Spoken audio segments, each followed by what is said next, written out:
მოგესალმებით, ჩემო ძვირფასებო და პირველ რიგში, როგორც ყოველთვის, მინდა მადლობით დავიწყო. მადლობა თქვენ არხის გამოწერისთვის, მადლობა კომენტარებისთვის.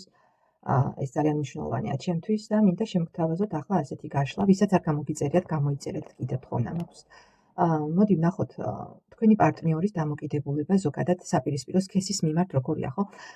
ამით გავიგებთ რამდენად მიდრეკილია თქვენი პარტნიორი, თქვათ, ფლირტისკენ, ღალატისკენ და ზოგადად რა შეხედულება აქვს და როგორ ფიქრობს საპირისპირო სქესის მიმართ. მოდი ვნახოთ და გავიგოთ.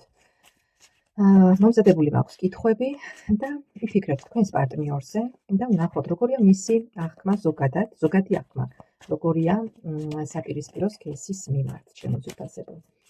როგორია თქვენი პარტნიორის ზოგადი აღქმა საპირისპირო სქესის მიმართ, როგორია?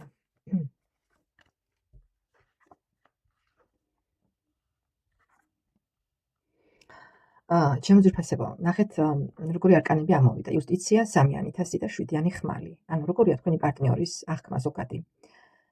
პირველ რიგში, რასაც თქვენი პარტნიორისთვის რაც არის პრიორიტეტული, ეს არის პარტნიორის მხრიდან სიმართლის მართალი პოზიცია. ის ყოველთვის ეძებს საპირისპირო სქესში ისეთ თვისებებს, ისეთ როგორ გითხრათ, ისეთ მისთვის პრიორიტეტულია ის, რომ არ მოატყუონ საპირისპირო სქესი, მასთან იყოს მართალი გახსნილი, ხო? მეგობრული, ვერ აიტანს თქვენი პარტნიორი იმას, რომ საპირისპირო სქესი მისი არ აქვს მნიშვნელობა, ხო? ის ხედავს იმას, რომ თვითონაც ასეთია, სიმართლის მოყვარია, სამართლიანი პიროვნება ზოგადად და ვერ აიტანს და ვერ იტანს ზოგადად საერთოდ იმას, რომ ატყუებდნენ მას, ხო? ყოველთვის ურჩევია თქვენს პარტნიორს, რომ იყოს ინფორმირებული სიმართლით და პიროვნებაში უფრო მეტად აფასებს სიმართლეს, ვიდრე შეფარულ რაღაც ტყუილს და თუნდაც ეს იყოს ის, რომ ანუ თქვენი პარტნიორისთვის ძალიან მნიშვნელოვანია ის, რომ ყოველთვის ურჩევიან ტკბილ ტყუილს მწარე სიმართლე, ერთი სიტყვით და მისთვის სიმართლის თქმა, რაც არ უნდა იყოს სიტუაცია ისეთი, რომ გულს კენდეს, ხო ვთქვათ, სიმართლე, ურჩევია სიმართლის მოსმენა ვიდრე ტყუილის. ასევე მისთვის მნიშვნელოვანია გაგება, თანადგომა ურთიერთობაში, ხო, პარტნიორის მხრიდან გაგება და ერთი სიტყვით როგორც უკვე ვთქვი, ვერანაირად ვერ მოითმენს იმას, რომ მას შეუძლია საერთოდაც, რომ ის მომენტი, რომ მისთვის არც თვითონ უღალატებს პიროვნებას და მოატყუებს, ისეთი აღქმა აქვს და ისეთი შეხედულება ფიქრობს ამას, რომ ურჩევია დაასრულოს ურთიერთობა, დაასრულოს და გაწყვიტოს საერთოდ ურთიერთობა, ვიდრე იყოს მოტყუებული და ვიდრე ან თვითონ მოატყუოს. ხო, ურთიერთობაში, სადაც არის მკაცრად აქვს მასა ის გავლებული ზღვარი, რომ სჯობს ურთიერთობა გაწყდეს, თუ იმ ურთიერთობაში არის ტყუილი და ღალატი, აი ესეთი შეხედულებისაა თქვენი პარტნიორი, ერთი სიტყვით, საპირისპირო სქესის მიმართ. მოდი ვნახოთ ახლა ასეთი შეკითხვა დავსვათ, რას ეძებს თქვენს მიერ ჩაფიქრებული პიროვნება ქალებში, ანუ თქვენი პარტნიორი ქალებში კი არა, ზოგადად პარტნიორში რას ეძებს? აქ უფრო ძირითადად კითხვები მომზადებულია კაცებისთვის, ხო, რომ ესე იგი როგორ უყურებს ქალებს, მე არ ვაკონკრეტებ იმის გამო, შესაძლებელია უყურებდნენ მამაკაცებიც საჯარო გაშლებს თავიანთ პარტნიორებზე და ამიტომ მე არ დავაკონკრეტებ და ვიტყვი პარტნიორს, ხო?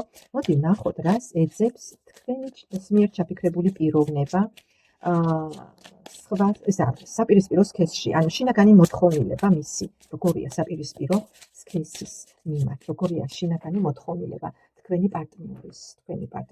ნუ როგორ გითხრათ, იცით? ჩემო ძვირფასებო, მისი მოთხოვნილება როგორია? რას ეძებს და ნუ რა თქმა უნდა ეძებს სილამაზეს, მისთვის ძალიან მნიშვნელოვანია ის, რომ მისი პარტნიორი, მისი რჩეული იყოს ლამაზი, მოწესრიგებული, მიზანდასახული, ასევე ბნებიანი, ჩემოკარგებო, ერთი სიტყვით მისთვის მნიშვნელოვანია აი ეს თვისებები, რომ იყოს თან მიუწვდომელი, თან ცეცხლოვანი, აი ეს შინაგანი მოთხოვნილება ესეთი აქვს და თან მიზანდასახული, საქმიანი ურთიერთობაში, ანუ გქონდეს თავისი რაღაც ჩანაფიქრები, მიზნები, გეგმები, იმიტომ რომ ისეთი არკანები ამოვიდა. კვერთხის ტუზის, ვარსკვლავის არკანი და კვერთხის დედოფალი. რას ეძებს საპირისპირო სქესში და ეძებს ვნებას, ეძებს სილამაზეს, ეძებს ასევე მიუწვდომელი უნდა იყოს თან უნდა იყოს, როგორი ვიცით, მისთვის შინაგანი მოთხოვნილება როგორი აქვს, თან ლამაზი და თან სიმპათიური თუ კაცზე უყურებთ ხო საპირისპირო შეაბრუნეთ, უნდა იყოს სიმპათიური, ლამაზი, გახსნილი, ასე ვთქვათ, ურთიერთობაში, ცოტა ცივი, მიუყარება და აი ესეთი მომენტებია, რაც ის ეძებს. ასევე აი უნდა იყოს ინიციატივის, უნდა იჩენდეს ინიციატივას. მოდი ვნახოთ როგორია მისი ემოციური რეაქცია როგორია საპირისპირო სქესზე. ემოციურად რას გრძნობს საპირისპირო სქესის მიმართ. ემოციური რეაქცია როგორია.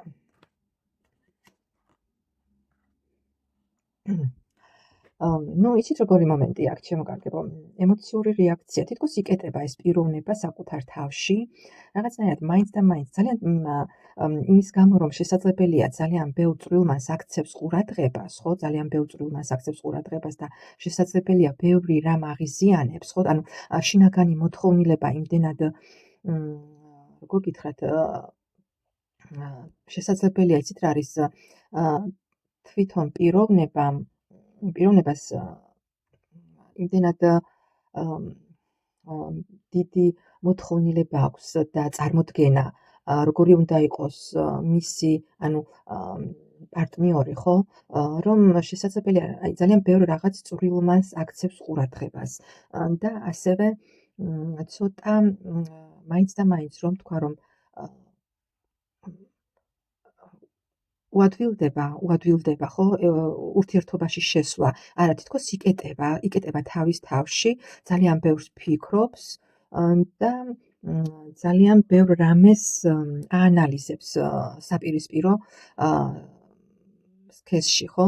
ანუ ბევრ რამეს აკვირდება და ასევე ძალიან მნიშვნელოვანია მისთვის საპირისპირო სქესისგან, აი რაღაც ინტელექტუალური, ანუ აქცევს მის როგორი პიროვნება ინტელექტუალურად, ხო, როგორი რამდენად განათლებული, ასევე და რამდენად შეუძლია თავისი რაღაც შეხედულებების დაფიქსირება, თუ როგორ გითხრათ, იცით, ძალიან ბევრ რაღაც წვრილმანს აქცევს ყურადღებას და ცოტა არ იყოს თავის თავში იკეტება ამის გამო და შესაძლებელია ბევრს ფიქრობს შემდეგ ამ ყველაფერზე. როგორია მისი მზადყოფნა გარე ურთიერთობების მიმართ?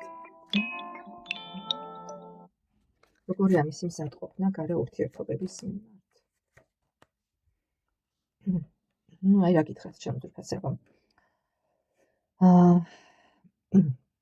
აქ როგორი მომენტია, თქვენი პარტნიორი საკმაოდ ისეთი დინჯი პიროვნება, სტაბილური პიროვნება, სტაბილურობას ძალიან დიდ მნიშვნელობას ანიჭებს და მისთვის როგორ გითხრათ, ის რომ მას ან სასიყვარულო სამკუთხედში შევიდეს, ვთქვათ, ან რაღაც გარე ურთიერთობა თქვენს გარეთ, რამე ურთიერთობა გქონდეს, ამას არც კი განიხილავს, იმიტომ რომ იმპერატორია, ხო, მისთვის მნიშვნელოვანია ოჯახი, ოჯახური ფასეულობები, ასევე მისთვის სტრუქტურა, წესრიგი ძალიან მნიშვნელოვანია და მან იცის, რომ რაღაცნაირად არასწორი იქნება მისი მხრიდან ის ნაბიჯი, რომ მისთვის ძვირფასია, ხო, გარშემოყოფები და ზრუნავს თავის გარშემოყოფებზე და იცის, რომ თუ რაღაც მსგავს ნაბიჯს გადადგავს, ეს იქნება ძალიან დიდი უსამართლობა თავისი ახლობლების მიმართ და ამან შეიძლება რომ